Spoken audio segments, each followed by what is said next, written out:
Y'all be talking crazy under them IG pictures. So when you get the hell, you tell them Blanco sent you. I can't take no threats. I got a set of twins. Those are just some words you never hear again. What's up, family? It's your boy, Urban Sports Guru, and I'm here. I'm in the building. I'm glad you're here with me. Here this Saturday, April 14th, and we're gonna talk about Triple G, Gennady Golovkin. What's gonna be next for him? What should be next for him? Now, as you know by now, as we did in our last show, Canelo was suspended, and the fight was called off, postponed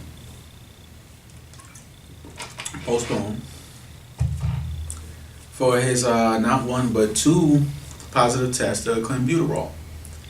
Now we put the photos up, and we showed y'all how he had the stuff on his stomach, and we showed him the pills he was popping and all of that. And do I believe he was doing something? Yes, I do. I do believe it.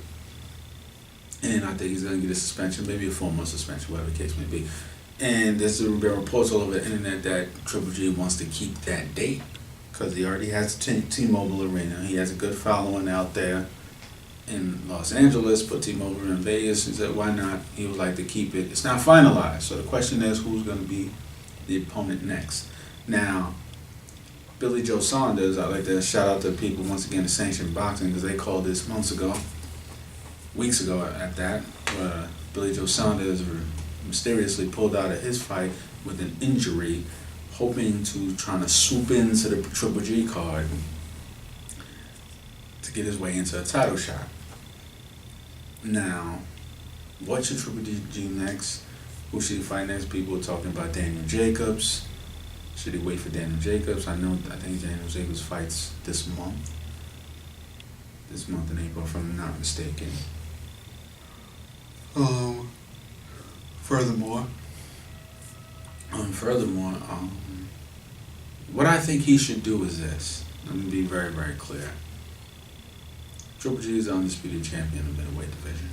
He's the king of the middleweight division. He's just not the draw. Alvarez is the draw. Now, he can fight these other guys, but he ain't going to get, I've said this before, I'll say it again, he ain't going to get nothing close to the money that he's going to get for fighting Alvarez. So what he has done in his career, because he's been such a great knockout artist, guys been afraid to fight him. And now, since you see a little bit of slippage, guys are now got their balls up and they want to swoop in and try to get in there and fight him. Where a few years ago, they wasn't trying to do that. They was ducking this motherfucker like child support. They didn't want to fight them. This man he knocked down nearly 20 guys in a row. Motherfuckers didn't want to fight him. But Triple G's at the point of his career where you now have to question which guy is going to be there in the ring when he's there to fight. When I say that, it's like when a fighter gets older, is he going to be at his best every single time he comes to the ring? Or are you going to see a reduced version of him? This is the question you now have to ask. So guys are right now pretty much banking on a reduced version. Oh, I couldn't beat him at his best, but I can beat this reduced version of him. So now guys got their balls up and they want to fight him. So this is where, in my opinion, Triple G's management have to get in the way of Triple G to fight him. And I say that for this reason. This is very, very simple. Don't fuck up the money. Canelo Alvarez is going to get suspended. His suspension will be 4 months, 6 months, whatever the case may be. Hopefully it'll be no more than 6 months. However, you got $40 million on the table for fighting him. You got 30 in the first fight. I can only imagine it's going to be more in the second fight. More interest.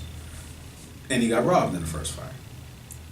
And now this whole steroid shit is going to create more interest. Canelo Alvarez just had knee surgery. He'll be out for another 3-4 weeks. And he gets whatever suspension he's going to get. However, since none of these other fighters, who are great fighters in their own right, are going to pay you what fighting him is going to pay you, because he's someone that has paid his dues and he is the undisputed champion. For this reason, this is where I gotta say, don't fuck up the money. You don't even look at it, these guys right now. If I'm Triple G's management in particular, not Triple G, because from a fighter's perspective, a fighter is gonna say, fuck you, fuck you, fuck you, fuck you, line up, I'll knock all y'all out. That's any fighter worth his with balls, and Triple G is definitely that. But this is where the management has to come into play. This is what Floyd Mayweather has done better than any other fighter. Where he didn't never mess up the money.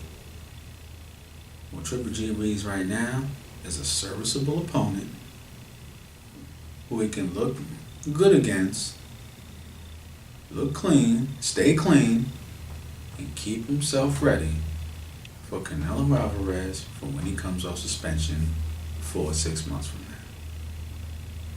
They can probably be fighting in September just like they did this past year. So you take an opponent now who you can look clean against, be serviceable,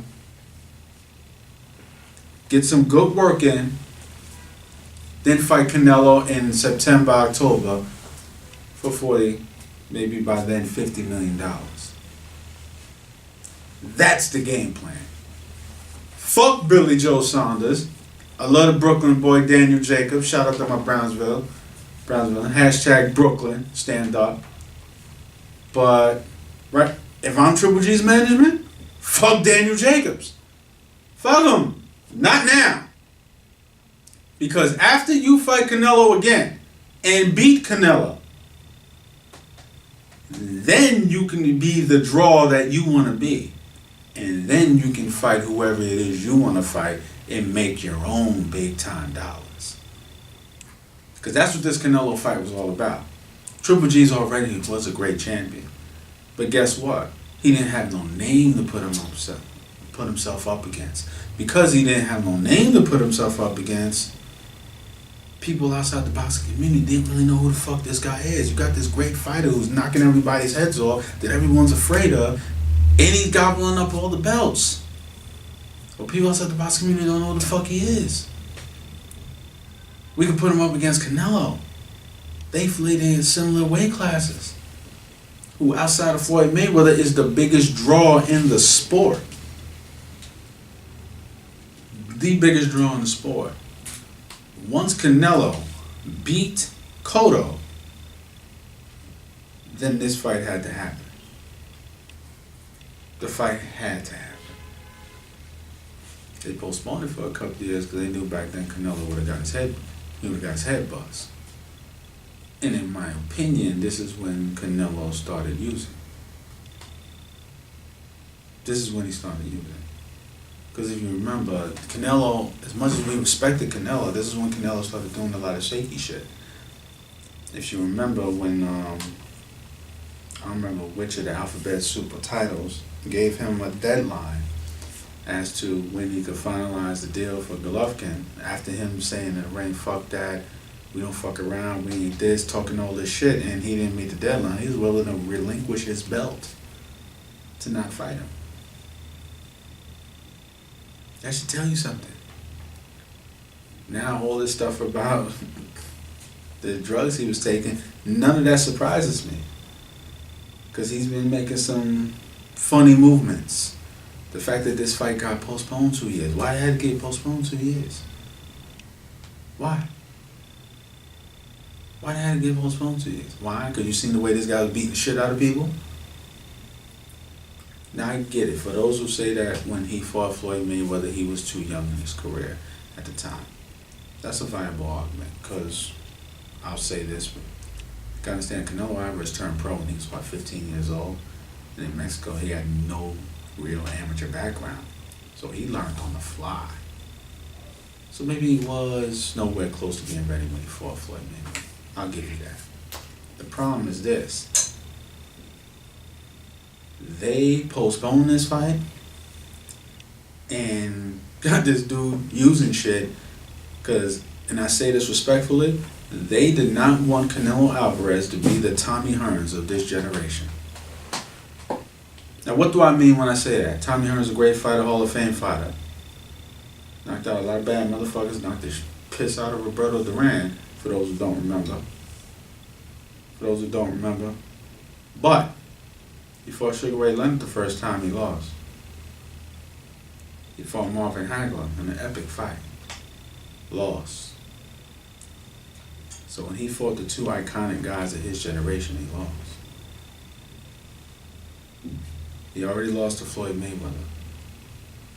Yes, you can make an argument about the time he fought him, but nevertheless, he did lose. Should have fought Triple G 2 years ago. I, like many people, if he fought Triple G 2 years ago, that fight doesn't even go 6 rounds. Finally fought Triple G this past September, and maybe the juice gave him the extra strength to take punches that he wouldn't have been able to take normally. But even with that being said, I've never seen any real boxing pundit that doesn't work for Golden Boy who said he won. Any independent boxing brain pundit, whatever, who saw that fight said Triple G won. Then it comes out that he was using banned substance. I'm gonna let you tell it. I'm not telling you what's right. I'm not telling you what's wrong. Ladies and gentlemen, I'm just gonna tell you the truth, and I'm gonna let y'all decide. I'm gonna let y'all figure that out on your own.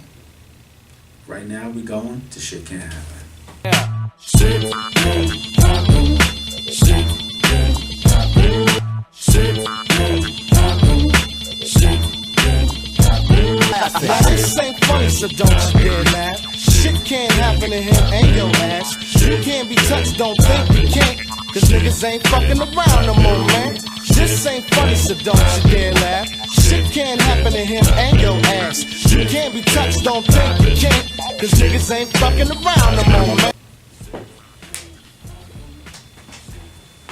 Once again, we have rising lightweight prospect, or featherweight prospect, Ryan Garcia, who's once again putting foot to ass.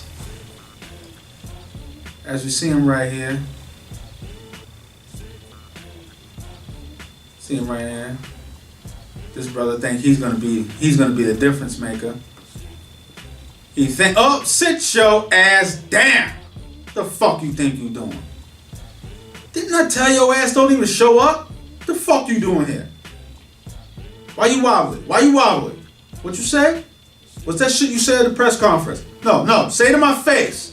Say it to my face. Sit your ass down. You thought shit couldn't happen. Bitch ass nigga. But anyway. I'm gonna end this segment and close out. I wanted to give a special shout out to Chance the Rapper. This brother's work in social issues is tireless. There's a report on the internet that he's taking his birthday party to be a fundraiser for his foundation. His work is tireless when it comes to social issues, and I just think this is something that should be highlighted, that everyone should see, and that's why I'm talking about it here in this show. God bless you. I salute you, brother. And for everybody watching the show, you could have been anywhere in the world, but you're here with me, Urban Sports School.